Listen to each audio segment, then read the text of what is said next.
Hey there, welcome to Kifka Review. Dan kali ini saya mau menunjukkan kerusakan yang sering terjadi di Asus seri S441 ya. Yang ini contohnya itu S441BA. Dan ini motherboardnya itu bukan motherboard yang saya benahin ya, ini motherboard contoh aja. Jadi efeknya kerusakan ini tuh laptopnya mati, nggak mau nggak mau nyala, terus nggak mau ini tombol apa jenis LED chargernya ini nggak nyala gitu ya. Ciri-cirinya ya, kalau saya itu biasanya di sini ya. Pertama, 3 volt always-nya itu ada. 3 volt always ada. Ngeceknya itu coba cek di pin ini. Pin pertama. Pin pertama di bagian keyboard ini. Kalau ini sumbernya ada, itu berarti 3 volt always-nya itu ada. Ciri kedua itu ini 3 volt always ada, tapi 3 volt EC-nya itu nggak ada. Nah, ini kerusakannya ya. Di 3 volt EC-nya. Itu yang sering saya temukan ya di motherboard ini. 3 volt EC itu ngeceknya di sini aja. Nah, ini. 3 volt always EC ya. Gitu. Part aja. Nah, ini 3 volt EC itu sumbernya dari PSL ini. 3 volt ECO ini ya. Nah, ini dari IC PU88002 ini ya. Sumbernya 3 volt AC dari sini. Kalau di motherboard itu dari sini ya, dibalik. Nah, sumbernya itu PSL tadi itu di sini.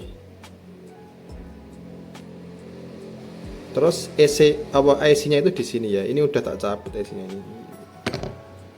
Terus ini syaratnya yang lain itu yaitu PS on-nya itu juga hadir ya. PS on ini nomor 3. Kalau ini nggak hadir nanti nggak bisa, ini nggak mau ada voltasenya, nggak aktif. Ini PS on, bisa dicek di sini. Nah, yang paling sering terjadi itu adalah ini ya, transistornya ini bermasalah ini. Biasanya kalau ini dilepas itu sudah selesai gitu. Nah, ini ya, tadi transistornya itu arahnya ke PLT RST sama ke ini proc hot ya. Apa yang sini? CPU term. Kok proc hot salah. Jadi suhu CPU-nya ya ini. Nah, kalau ini dilepas biasanya sudah mengatasi masalah apa namanya tadi? Masalahnya yang PS on-nya tidak aktif, dan akhirnya kalau PS on aktif nanti